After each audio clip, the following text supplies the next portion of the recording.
Hey guys, YouTube Armchair here. Alright, now here I am continuing on with these reviews of WarGames matches. And now for the next match I'm going to be talking about. Next up, this is going to be a review for the WarGames match at WrestleWar 1991. So WrestleWar 1991, it actually was held here in Phoenix, Arizona, yeah. Now, before anybody asks, no, I was not at this event. This event, actually took place before I was even born. So I obviously was not at this event, yeah. But my dad has actually told me he was at this event.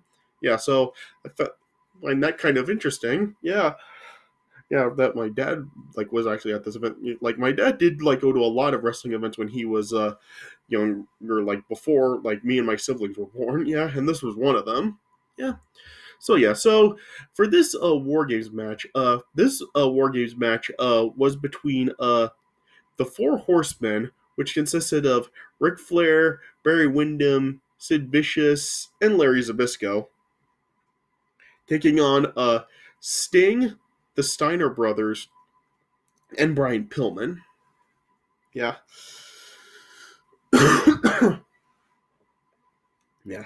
So as far as how I felt about this War Games match, this was a pretty great War Games match as well. Yeah, this really did have a lot of great moments. This match really did have just a whole bunch of stuff. It had excitement, it had action, it was brutal. So this match really did pretty much still have really what made the original War Games match so great.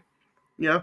Though yes, I don't really think this one really was as great as the first War Games match was, but yeah.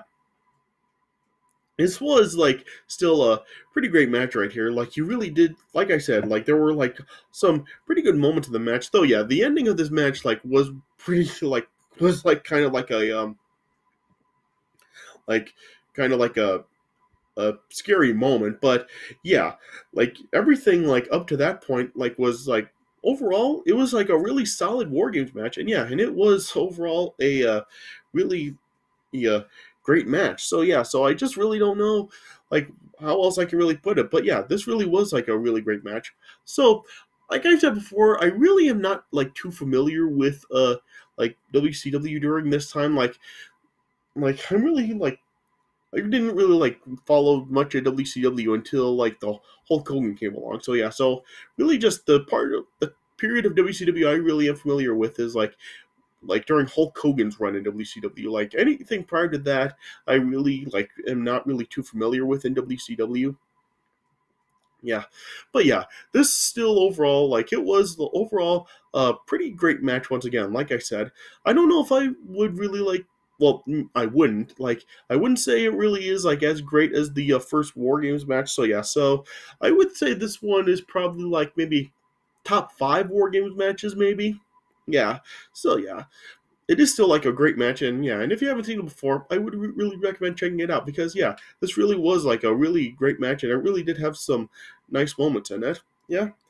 So I guess I would probably give this War Games match probably I guess I would go around a 4.25 stars out of 5. So really did enjoy this, and plus yeah, and it was just really cool to kind of know that this match was here. Yeah. So this match, yeah, this event was also at the Veterans Memorial Coliseum, which yeah, we don't actually have event wrestling events or sporting events or anything there anymore. If you live in Arizona, or if you here in Phoenix, you do know that the Veterans Memorial Coliseum is now the place where we have our state fair every year. Yeah, so that stadium, or that arena, really is not used for any wrestling events or anything anymore. So yeah. Yeah, but yeah, this was still a great War Games match, and yeah, like I said, I would probably say this is in the top 5 War Games matches. Yeah. All right. So yeah. So I guess I'll just talk a little bit about the match. Yeah. So once again, like I said before, if you aren't familiar with the concept of War Games, what it is there's 7 periods. First period lasts 5 minutes, and starts off with a member from each team, and then then after like the first period, there's a coin toss to determine who gets the one man advantage, and then then the the team that wins a coin toss ends in their second man. Then all the periods last 2 minutes, and then the other team ends in their second man after that. Then the coin toss winner goes, and then it just alternates, like I said. And when everybody's in the match, then that's when it's the match beyond War Games, where the victory is determined by surrender or submission. So so for this match, the two that started it all out were it was Brian Pillman and Barry Windham.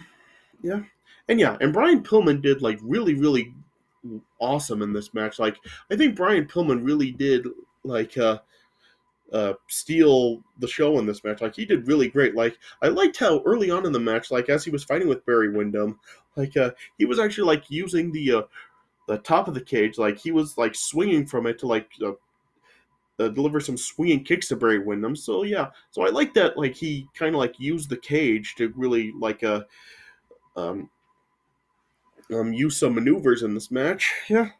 So and Brian Pillman and Barry Windham did start off the match, and they went back and forth, and then Brian Pillman then like eventually got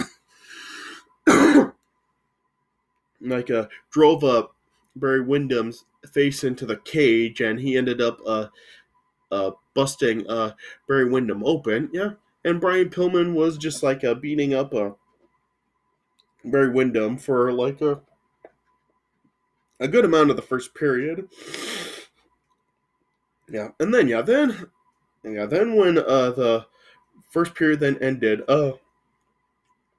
the Four Horsemen ended up winning the coin toss. So the Four Horsemen got the one man advantage, and once again, Ric Flair entered the War Games match. So Ric Flair wasn't even the last one to come in. So I just find this like really odd that like Ric Flair like doesn't even like wait till the end. Like he, despite the fact that he was the leader of the Four Horsemen, he was not the last one to actually enter the match for his team.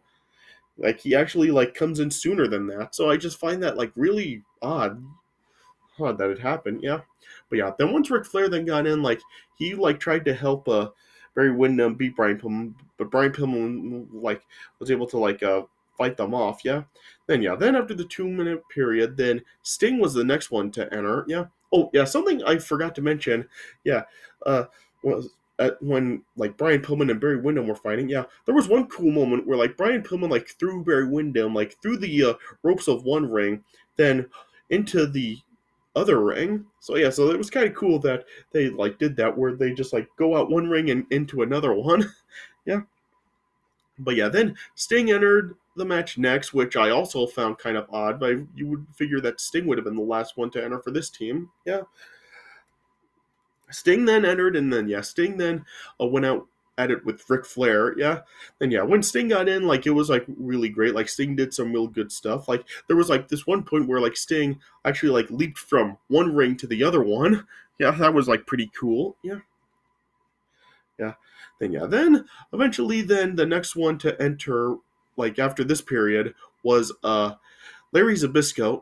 And I guess I should mention that like Larry Zbyszko was not actually a member of the Four Horsemen in this match. Like he was just like entered in this match as like a replacement because Arn Anderson like was like hurt, so Arn Anderson couldn't compete. So Larry Zbyszko was filling in for Arn Anderson in this match.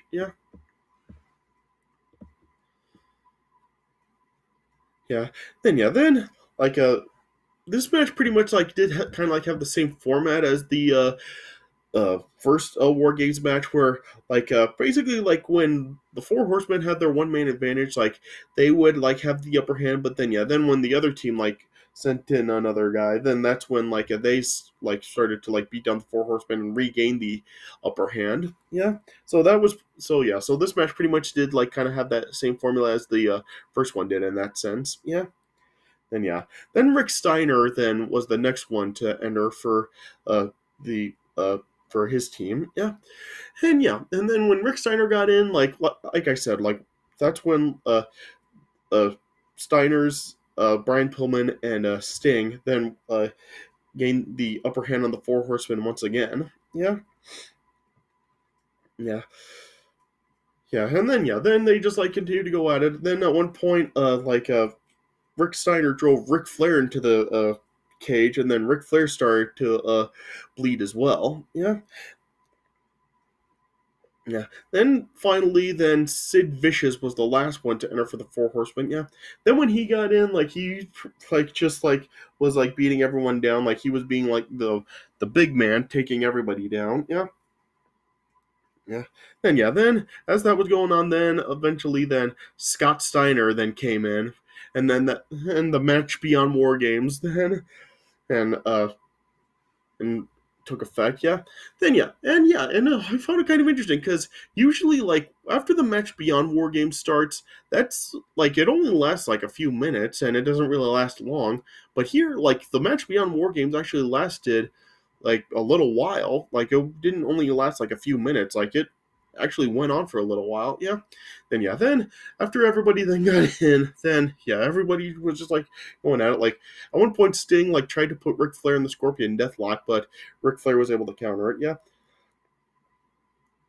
The Steiner brothers kind of were like fighting with Larry Zbyszko and Barry Windham, and Sid Vicious was just like kind of like being an idiot, kind of just like talking as like he was about to attack.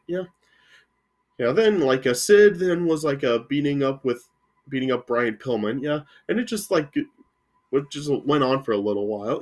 There was like a cool spot where like all four Sting, Steiners, and Brian Pillman all got the Four Horsemen in figure four light locks. So that was pretty cool. And even like the crowd just like went crazy for that. So that was a pretty cool moment right there. Yeah. And then eventually then Sid then hit a power bomb on Brian Pillman. And you could see like because the roof was like so low, Brian Pillman's like feet kind of like bounced off of the top of the cage when Sid hit the power bomb. And then Sid picked Brian Pillman up and hit another power bomb. But as he lifted him up, like Brian Pillman's head actually hit the cage, and then Sid then hit another power bomb, knocking Brian out. So that was just kind of like, oh man, like good gracious, like that really looked pretty brutal right there. And I don't know if like Brian Pillman was like actually hurt here. Like I don't know if like when he hit the cage that did like actually legit hurt him and knock him out. Oh but Brian Pillman then was just like out after that.